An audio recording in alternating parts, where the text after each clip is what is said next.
اس کے بعد چند الفاظ جو امام نبوی کے ہیں وہ میں آپ کو پڑھ کر سنا رہا ہوں. وَكَانَ مِنْ أَشْرَافِ قُرَيْشِ، قریش کے انتہائی جو باعزت گھرانے ہیں ان میں سے ان کا تعلق ہے. یہ بنو عدی سے تعلق رکھتے تھے اور 8ویں پشت میں حضور کے ساتھ سلسلہ نسب حضرت عمر فاروق رضی اللہ تعالی عنہ کا مل جاتا ہے. وَإِلَيْهِ كَانَتِ السِّفَارَةُ فِي الْجَاهِلِيَّةِ، اب ان کا جو مقام جاہلیت میں تھا، اس میں بھی سمجھیے ایام جاہلیت سے مراد ہے اسلام لانے سے پہلے جو ان کا مقام اپنے اس نظام میں تھا جو قبائلی نظام تھا عرب کے اندر. قریش میں ان کی حیثیت کیا تھی؟ تو وَإِلَيْهِ كَانَتِ السِّفَارَةُ فِي الْجَاهِلِيَّةِ كَانَتْ قُرَيْشُ إِذَا وَقَعَتِ الْحَرْبُ بَيْنَهُمْ أَوْ بَيْنَهُمْ وَبَيْنَ غَيْرِهِمْ بَعَثُوا سَفِيرًا أَيْ رَسُولًا وَإِذَا نَافَرَهُمْ مُنَافِرٌ أَوْ فَاخَرَهُمْ مُفَاخِرٌ بَعَثُوهُ مُنَافِرًا أَوْ مُفَاخِرًا. اب یہ قبائلی زندگی کا پورا نقشہ اس عبارت میں آ گیا ہے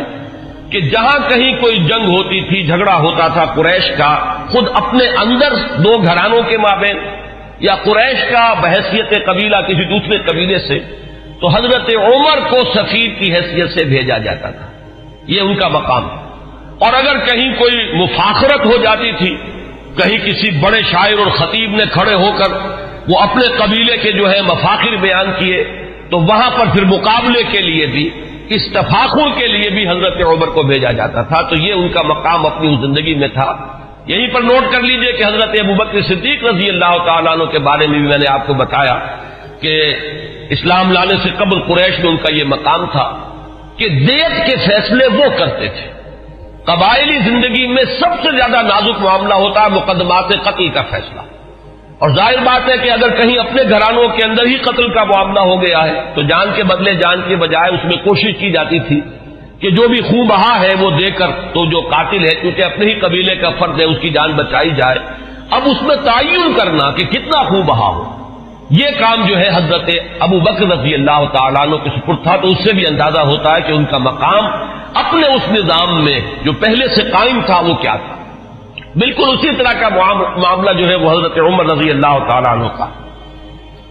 حضرت عمر کے اسلام کے بارے میں بہت سی روایات آپ نے سنی ہوں گی اور میں بھی پہلے کئی مرتبہ بیان کر چکا ہوں. میں نے جو اس دور میں مزید مطالعہ کیا تو معلوم ہوا کہ بعض روایات اور بھی ہیں کہ جس سے یہ اندازہ ہوتا ہے کہ جو ان کی ہمشیرہ اور بہنوئی حضرت فاطمہ بنت خطاب اور حضرت سعید ابن زید رضی اللہ تعالی عنہما ان کے ساتھ جو واقعہ ہوا، اندازہ ایسا ہوتا ہے کہ وہ در حقیقت وہ آخری ضرب تھی جو حضرت عمر کے دل پر لگی ہے. اس سے پہلے بھی بعض مواقع پر کچھ ایسے ان کے ساتھ واقعات پیش آ چکے تھے کہ جس سے ان کے دل کے اندر ایک کشمکش جو ہے وہ شروع ہو چکی تھی.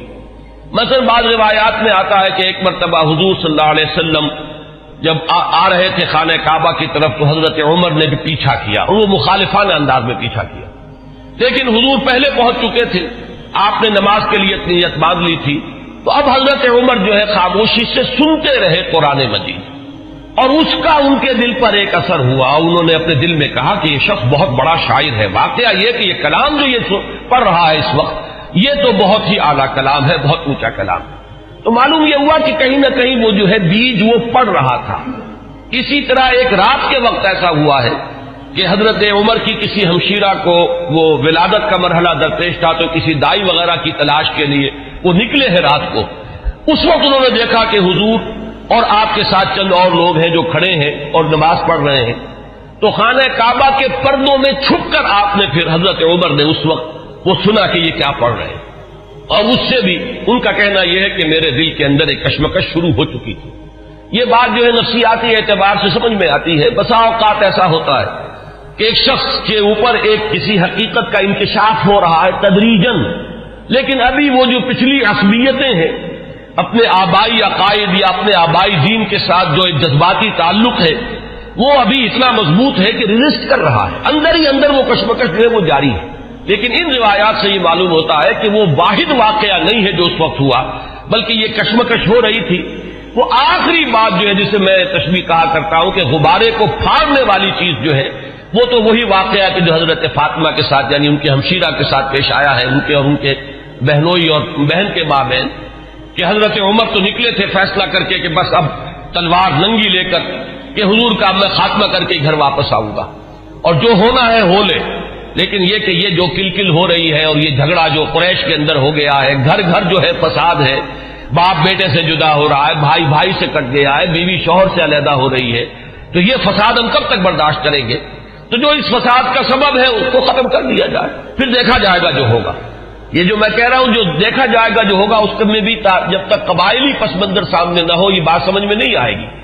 کہ جو چیز انہیں روک نہیں تھی حضور کے خلاف اقدام کرنے پر قریش کو، کفار قریش کو، وہ یہی بات تھی کہ حضور کا جو گھرانہ ہے بنی ہاشم وہ حضور کے پشت پر تھا، اور قبائلی زندگی میں یہ ہوتا ہے کہ اب عقیدہ جو ہے بہرحال بنو ہاشم کے فرد ہے اور خاندان کی حمایت حاصل ہے، اگر حضور کے خلاف کوئی اقدام کرتے تو بنو ہاشم ان کی مدافعت میں اور ان کے ساتھ جو ہے میدان میں آ جائیں گے۔ نتیجہ یہ نکلے گا کہ قریش کے دو گھرانے آپس میں ٹکرا جائیں گے، یا قریش کے مابین جو ہے ان کے اپنے اندر جو ہے ایک کشمکش شروع ہو جائے گی، اور یہ چیز جو ہے جیسے کہ ایک عام محاورہ بھی ہے کہ house divided amongst itself can not stand, تو ہمیں جو مقام حاصل ہے پورے عرب میں، جو سیادت اور قیادت اور چودراہٹ ہماری چل رہی ہے، اگر ہم آپس میں لڑ پڑے تو پھر وہ ہماری قیادت اور سیادت جو ہے چودراہٹ وہ ختم ہو جائے گی۔ یہ روک تھا قریش، جو کفار قریش ہے ان کے راستے میں یہ رکاوٹ تھی کہ حضور کے خلاف کوئی اقدام نہیں کر رہے۔ بالآخر حضرت عمر نے طے کیا اب جو ہو سو ہو، اب تو میں یہ کام کر کے رہوں گا۔ اس وقت وہ چلے ہیں، لیکن یہ کہ درمیان میں بعض روایات میں نام آتا حضرت حذیفہ رضی اللہ تعالی عنہ، اور غالباً یہ ابو سفیان کے بیٹے ہیں جو ایمان لا چکے تھے۔ حضرت عمر کو معلوم نہیں تھا، انہوں نے جب دیکھا کہ تیور جو ہے بہت ہی اس وقت عمر کے بدلے ہوئے ہیں، پوچھا کیا معاملہ ہے؟ کہ میں جا رہا ہوں کہ آج تو بس فیصلہ چکا کے آؤں گا اور محمد کو میں قتل کر دوں گا صلی اللہ علیہ وسلم۔ انہوں نے بڑی حکمت سے کام لے کر رخ موڑ دیا کہ تم پہلے اپنے گھر کی خبر تو لو، تمہاری بہن اور تمہارے بہنوں ایمان لا چکے۔ اب جو جلال کا عالم ہوا ہوگا عمر کا رضی اللہ تعالی عنہ، اس کا آپ اندازہ کیجئے، جس قدر غضبناک ہو کر وہ گئے ہیں، اور دروازہ جو ہے وہ دھڑدھڑایا تو وہ اندر اس وقت جو ہے حضرت خباب بن الارت آئے ہوئے تھے رضی اللہ تعالی عنہ، اور وہ انہیں سورہ طٰہٰ ابھی نازل ہوئی تھی، تو میاں بیوی جو ہے حضرت سعید ابن زید اور فاطمہ بنت خطاب جو ان کی زوجہ ہے حضرت سعید کی، انہیں وہ سورہ طٰہٰ پڑھا رہے تھے، تو اسی میں یہ پہنچ گیا، اندازہ ہو گیا عمر ہے،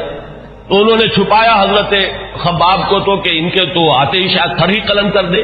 میں تو پھر بھی بہن ہوں، اور یہ شوہر جو ہے نہ صرف یہ کہ بہنوئی ہے بلکہ چچا زاد بھائی ہے، اس لیے کہ حضرت عمر کے والد خطاب اور دادا نفیل ہی کے بیٹے تھے حضرت زید۔ میں حضرت اس لیے کہہ رہا ہوں اگرچہ وہ حضور پر وحی کے آغاز سے پہلے جو ہے ان کا انتقال ہو گیا، لیکن موحد کامل تھے وہ، اور ان کے بیٹے حضرت سعید، تو یہ چچا زاد بھائی ہیں آپس میں، تو چچا زاد بھائی بھی ہے بہنوئی بھی ہے، تو کچھ نہ کچھ پاس تو کرے گا۔ لیکن یہ کہ خباب بن الارت رضی اللہ تعالی عنہ اس کا تو جو ہے سر قلم کر دیتے حضرت عمر، لیکن یہ کہ بہرحال اس کے بعد جو واقعہ وہ آپ نے اکثر نے سنا ہوگا، مارنا شروع کیا، بہنوئی کو مارا، لہو لہان کر دیا، بہن آئی ہے درمیان میں، اس کے ایک تھپڑ زور کا مارا ہے کہ پورا چہرہ جو ہے وہ خون سے آلودہ ہو گیا۔ اس حالت میں انہوں نے پھر جو ایک عظیمت کا اظہار کیا ہے کہ عمر چاہے تم ہمیں جان سے مار دو، لیکن یہ کہ اب یہ دین جو ہم نے اختیار کیا ہے، جس حق کا دامن ہم نے تھاما ہے، اب ہم اسے اپنے ہاتھ سے دینے کے لیے تیار نہیں۔ اس وقت اصل میں وہ آخری ضرب جس کو میں کہتا ہوں، وہ آخری ضرب اس وقت لگی ہے حضرت عمر کے دل پر، اور انہوں نے پھر یہ پوچھا کہ کیا پڑھ رہے تھے،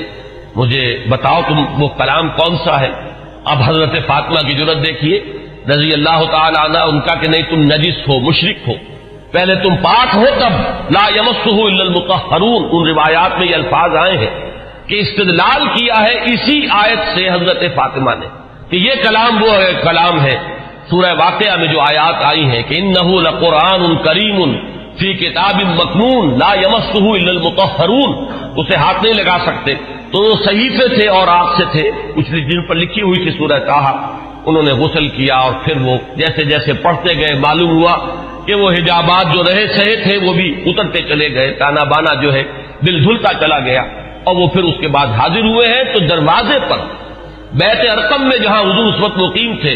دروازے پر حضرت حمزہ کا نام بھی آتا ہے کہ حضرت حمزہ بھی وہاں پہرے پر تھے جبکہ حضرت عمر پہنچے ہیں، لیکن یہ کہ پھر وہ ایمان لائے۔ تو یہ واقعہ جو ہے اور حضرت عمر کے مزاج کے بارے میں، یہ صدیقین اور شہداء اور ان کے خاص مزاج، یہ میں تفصیلاً پہلے بیان کر چکا ہوں، اس لیے اسے نہیں دہرا رہا۔